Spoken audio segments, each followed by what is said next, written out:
Hello everyone, আসসালামু আলাইকুম। সবাই কেমন আছেন? আজকে নতুন একটা ব্লগ আপনাদের সঙ্গে আমি শেয়ার করব। তো ফেসবুকে দেখছি যে কয়েকদিন ধরেই সবাই রোদের তাপে ডিম ভাজছে। তো আমি এবং আমার বোন একটা ফ্রাইং প্যান এবং ডিম তেল নিয়ে চলে গেলাম ছাদের উপরে ডিম ভাজার জন্য। তো দেখতেই পাচ্ছেন আমরা এখন প্রস্তুতি নিচ্ছি ডিম ভাজার। তো এদিকে আকাশ পুরা রোদে ছেয়ে গেছে। তো এদিকে 1 ঘন্টার জন্য আমরা ফ্রাইং প্যানটা রেখে চলে যাব। তো 1 ঘন্টা পরে আমরা চলে আসছি। এই 1 ঘন্টা রোদে বসার কোনো শক্তি ছিল না। তো দেখতেই পাচ্ছেন, তো ফ্রাইং প্যানে আমরা তেল দিয়ে দিলাম। এখানে তেলটাকে একটু ছড়িয়ে নিব যাতে এখন ডিম দিয়ে দে।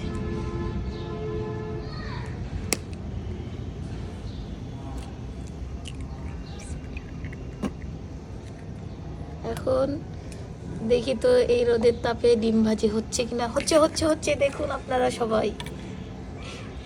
এত করলে হয়,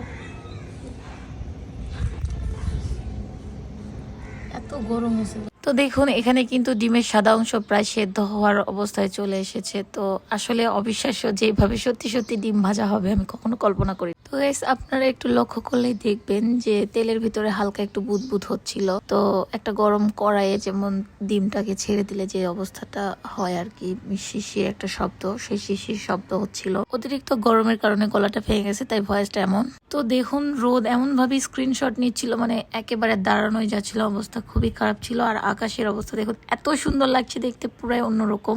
তো গাইস দেখুন 1 ঘন্টা পরে আমাদের ডিমের এই অবস্থা। আমাদের অপারদর্শী লোক বলতে দিছে, এই যে দেখেন, বিশ্বাস করেন নিজের তেলের মধ্যে এখনো বুদবুদ শব্দ হচ্ছে। অবিশ্বাস্য। এই রোদের তাপত আমরা ডিম ভাজা ফেলা দিচ্ছি, ডিমের সাদা কেনটা হয়ে যায়, খায় দেখা লাগবে। তো দেখুন গাইস, আমাদের ডিম ভাজা শেষ। ডিমটা আমি একটা প্লেটে নিয়ে নিয়েছি, এখন বোনের কাছে যাচ্ছি, সে খেয়ে রিভিউ দিবে। দীপ্তি আপু, আমাদের ডিম ভাজিটা খেয়ে দেখো তো, ভিটামিন ডি সংযুক্ত, কেমন হয়েছে? ডিম ভাজি হয়েছে 1 ঘন্টা পরে অবস্থা এটা। একদম হয়ে গেছে আমাদের ডিম, কিন্তু আমার বোন এমন একটা চামচ এনেছে যে এটা দিয়ে কাটতে পারতেছি না। কেন, তোর সাথে কি দাঁত নাই? না, এই যে দেখুন আপনারা, একদম হয়ে গেছে ডিম প্রপারলি। এখন টেস্ট করার পালা। আসলে আগুনের তাপে এবং রোদের তাপে অনেক পার্থক্য আছে। আগুনের তাপেটা যেমন আর রোদের তাপে ভিটামিন ডি সমৃদ্ধ ডিম। এখন টেস্ট করার পালা।